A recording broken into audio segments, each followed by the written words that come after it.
tudd commissaire de police principal Diegane Sène jiite commissariat spécial de Touba damay njëkkee di leen baalu ci xaar bu yàgg bi nga xam ne moom ngeen def pour ñu mun a tenir point de presse bi bii nag ñu ngi koy def ci cadre Magal Touba édition 2025 Magal Touba dayoom yaakaar naa ñëpp xam nañ weesu na léegi niveau national mais niveau international ba tax na at bu nekk mun nañ wax ne ay millions nit ñoo fiy daje te lu mel noonu nag bu amee jël ay matukaay ci wàllu kaaraange dafa am solo ba tax na police nationale saay bu bees bi egsee day jël matukaay yépp pour mun a permettre askan wi ñu màggal ci jàmm ak dal màggal gi nag ab waajtaay niñ koy waajee police aussi noonu la koy waajee waajtaayu police bi mooy di organiser ay opération un mois avant opération yooyu ñetti noonu lañ ko jàpp ci ñetti fan benn bi mooy opération yi nga xam ne police bu Touba ànd ak commissariat bu Ndamatou ak poste de police de Guy Mbind da doon booloo ak commissariat urbain de Mbacké ndax xam ngeen ne police ak Mbacké Touba ak Mbacké presque benn la te nit ñi noonu neex la ñuy duggee Touba di fa duggee Mbacké ba taxoon ñu initié woon opération boobu beneen bi nga xam ne moom lu bees ci at bii mooy opération yi nga xam ne dañ koo tuddee woon Kaaraange Bawol opération yooyu bépp unité yi nga xam ne moo nekk ci région de Diourbel nekk ay unité de police muy commissariat central bu Diourbel commissariat urbain de Bambey ak Mbacké commissariat spécial de Touba ak Guy Mbind ak Ndamatou li ñuy wax la brigade régionale du stupéfiant ñi nga xam ne ci wàllu sinébar la ñuy yëngu ak le groupement mobile d'intervention bu waa GMI mais aussi ak service de renseignement yi unité yooyu yëpp ñoo doon ànd doon organiser ay opération fii ci Touba ci Mbacké ci Diourbel ci Bambey ci période mois de juillet bi ginnaaw ñaari opération yi beneen bi mooy bi nga xam ne moom lañ doon ànd ak waa gendarmerie li ñuy wax opération combinée police gendarmerie opération yi nag tax na ñu am ay résultats yoo xam ne mun nañ wax ne am nañ ci satisfaction parce que tax na délinquance bi xaw a wàññeeku te loolu ci ñetti type opération yooyu ñu ngi ci interpellé woon ñu ngi ci jàppoon lu toll ci juróomi téeméer ak ñaar fukk ak juróom benn nit ci ñooñu téeméeri ak ñaar dañ leen jébaloon yoon mooy parquet bu Diourbel ak parquet bu Mbacké bu dee ci wàllu màggalu ren bi mun nañ wax ne ci waajtaay bi police déployé woon na le 26 juillet bi tombé woon ak bés bu njëkk weeru safar bi téeméeri agent ñooñu ñëwoon pour jàppale police bu Touba ci wàllu faciliter circulation bi mais aussi ñu mun a gën a def ay opération pour mun a xàll yenn yoon yi mais aussi defoon nañ di accompagner collectivité locale bi ak perception bi ci seen cadre liggéey bu dee ci dispositif bi nga xam ne moom la police teg jàpp nañ ne commencé nañ ko depuis le samedi juróom 9 août lañ commencé teg dispositif bi te ñu ngi ko jeexal ci te suba sa mooy dimanche bu 23h jotee bon mun naa leen wax ne fu mu nekk nii dispositif yëpp nekk na en place depuis dimanche 23h dispositif boobu nag lim bi mu ngi toll ci 4,000 ak juróom-benni téeméer ak juróom-benn yoo xam ne ñëpp ay fonctionnaires de police la ñu couvrir toute la région de Diourbel mais li ëpp ci lim bi biir Touba gi la nekk. ci wàllu jumtukaay yi police mu ngi ci déployé lu toll ci téeméer ak juróom fukk ak ñeent ci ay oto ci oto yooyu nag dañ koy catégoriser dafa am lu ñuy wax ay véhicules de transport troupe mooy yi nga xam ne moom la ñuy jëlee éléments yi di leen di indi fii Touba yooyu ñu ngi toll ci juróom-ñeent fukk ak juróom-ñett. am na lu ñuy wax aussi véhicule de commandement mooy ñi nga xam ne ñoom ñooy responsable dispositif yi yooyu seen oto ñu ngi toll ci ñaar fukki oto. am na la yeneen partie bi mooy li ñuy wax les véhicules d'intervention yooyu ñu ngi toll ci fanweer ak juróom-benn te ci fanweer ak juróom-benn yooyu xam naa bu ngeen seetloo biir Touba am na ci 5 yu ñuy wax ay blindés pour ñu gën a ñoŋal matuwaay yi. bu loolu weesoo ndax xam nañ léegi ak xarale yu bees yi am na ay kii yoo xam ne mën na la permettre pour nga gën a renforcer sa sécurité ba tax na ci fii ci Touba ak ci Mbacké am na juróom fukki caméra de surveillance ak ñaar am na aussi dispositif boo xam ne loolu la ñuy wax dispositif aérien day yooyu moo ñu permettre yenn blocage yi bu amee fenn mooy yooyu moom la ñuy yónni ñu dem xoolal ñu bu ko defee ñu mën a jooyantiwaat ñi nga xam ne noonu la liggéey bi di doxe bu dee ci wàllu kii bi màggal gi ba léegi pour gën a ñongal kaaraange yi ndax comme commissariat yi ñett la biir Touba dañoo créer fukki poste avancé ak benn fukki poste ak avancé ak benn yooyu dañ koo def ci béréb yi nga xam ne jàpp nañ ne defkatu ñaawteef yi fa lañ gën a bare mun naa cee lim Madiana Mbaria garage Daaru Moussi ak entrée Mbacké mooy rond point bu ñuy wax rond point total. ma leen di xamal aussi ne ci màggalu ren bii ginnaaw saytu kaaraange doomu aadama yi ak ñi nga xam ne ñoom ñoo ñëw màggal si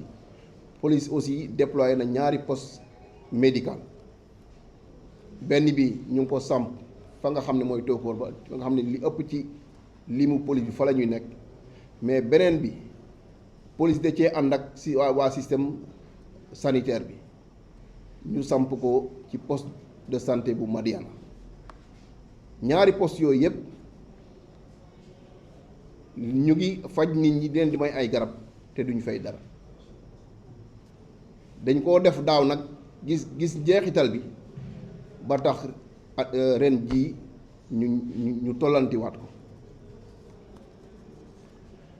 balaa may jeexal xanaa di ñaan askan wi yëpp ñu gën a jàppale police gendarmerie wala mun naa wax ne waa takk der yi ci seeni liggéey képp koo xam ne gis nga loo xam ne daaw ko gis wala am nga ci jiixi jaaxa boo wootee police nañ ko gëstu ba xam loolu nan la demee ñu ci ñaan population bi ci loolu. beneen fànn bi mooy ñuy ñaax mbokku dawalkati oto yi ñuy daw ndànk respecter code de la route pour ñu mun a wàññi accident yi nga xam ne moom mooy am. di jeexal di leen xamal askan wi yëpp képp koo xam ne soxla nga service police yi mun nga woote ci numéro bii ma leen di jox mooy 78 895 34 34 heure boo ci wootee dina am ku la wuyu loo ci wax ci sa soxla bu soobee suñu borom nañ ci taxaw maa ngi leen di jaajëfal. En grandissant, pour une prise en charge optimale des besoins de sécurité, la police nationale, fidèle à sa tradition, entreprend plusieurs actions avant, pendant et après ce grand événement.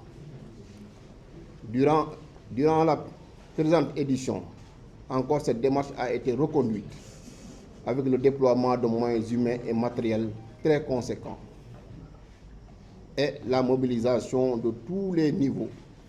symbolisée ainsi par la visite d'inspection du dispositif hier par le directeur général de la police nationale, accompagné de ses principaux collaborateurs. Avant le Magal, nous avons eu à effectuer des opérations de sécurisation. Il y a d'abord les opérations combinées entre le commissariat spécial de Touba et ses secondaires et le commissariat urbain de Mbacké. Ces opérations sont justifiées par le fait de la proximité entre ces deux villes. Il y a aussi les opérations baptisées Karangé Baol, qui constituent l'innovation de cette année, qui regroupait toutes les unités de police dans la région de Diourbel, à savoir le commissariat central de Diourbel, les commissariats urbains de Mbacké et de Bambey, le commissariat spécial de Touba et ses secondaires, le groupe opérationnel du GMI, la brigade régionale du stupéfiant, ainsi que les services de renseignement. Et enfin, il y a les opérations combinées que nous avons eu à effectuer avec la gendarmerie, notamment la compagnie de gendarmerie de Touba. Ces différentes opérations, ainsi que les missions de sécurisation quotidiennes, ont permis d'enregistrer les résultats ci-après. 526 individus ont été interpellés pour diverses infractions, dont 449 pour vérification d'identité, 3 pour nécessité d'enquête, 12 pour détention de chanvre indien au fait d'usage, 2 pour vol commis la nuit en réunion avec usage de moyens de transport, 26 pour ivresse publique manifeste, 1 pour conduite sans permis de conduire, 16 pour détention et usage de produits sérologiques, 4 pour détention d'armes blanches, 4 pour exploitation de débits de boissons sans autorisation administrative, 1 pour flagrant délit de vol, 1 pour tentative de vol, 1 pour offre et cession de produits sérologiques, et enfin 2 pour détention au fait d'usage d'ecstasy, ce qui fait un total de 102 individus présentés au parquet de Mbacké et de Diourbel. Par rapport à la quantité de drogue saisie, il s'élève à 14 cornets, 1 volet et 9 pilules d'ecstasy. Il y a aussi, dans le cadre de la circulation routière, 1626 pièces ont été saisies, 191 véhicules et 99 motos immobilisées. Et le montant des amendes forfaitaires engrangées s'élève à 1 712 000. Pour cette édition, on peut noter d'abord que depuis le 26 juillet, coïncidant avec le premier Safar, un dispositif précurseur de 100 éléments du GMI a été déployé pour accompagner les unités de Touba dans le cadre de la régulation de la circulation, les opérations de désencombrement, mais aussi les opérations de sécurisation. Pour la couverture sécuritaire proprement dit, le déploiement des effectifs a commencé depuis le samedi 9 pour être effectif total le lendemain à 23h.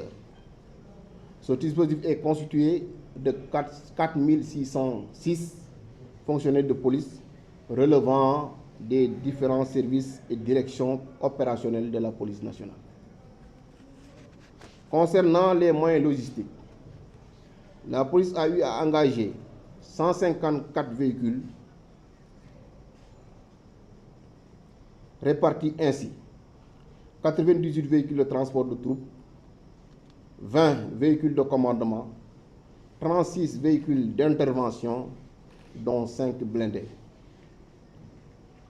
ainsi qu'un important appui logistique.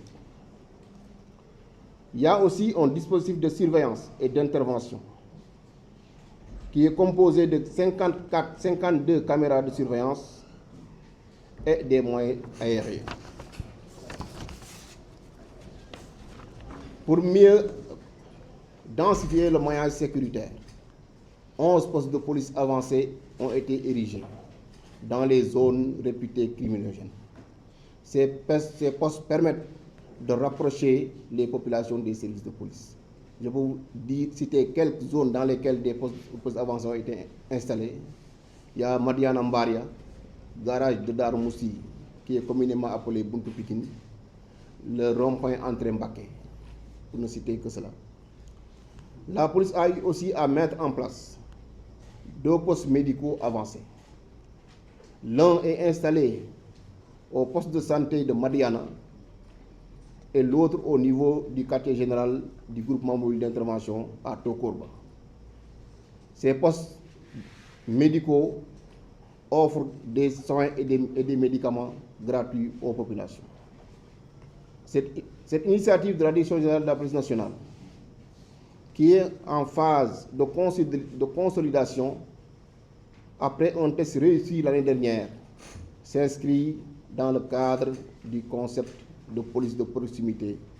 et plus particulièrement la police au service du citoyen. Je terminerai par inviter aussi bien la population que les conducteurs et transporteurs. Pour la population, je les invite à collaborer avec les services de police et plus de manière générale les forces de défense et de sécurité pour qu'on puisse assurer de manière optimale la sécurisation du Grand Magal de Touba. Quant aux chauffeurs, transporteurs et conducteurs, nous les invitons à respecter le code de la route afin qu'on puisse minimiser les accidents de la circulation. Pour tout besoin, les services de police restent joignables en permanence à travers le numéro 78 295 34 34 dans l'honneur au service de la loi. Merci.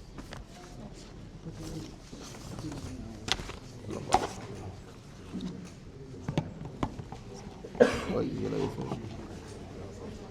Je l'ai en français.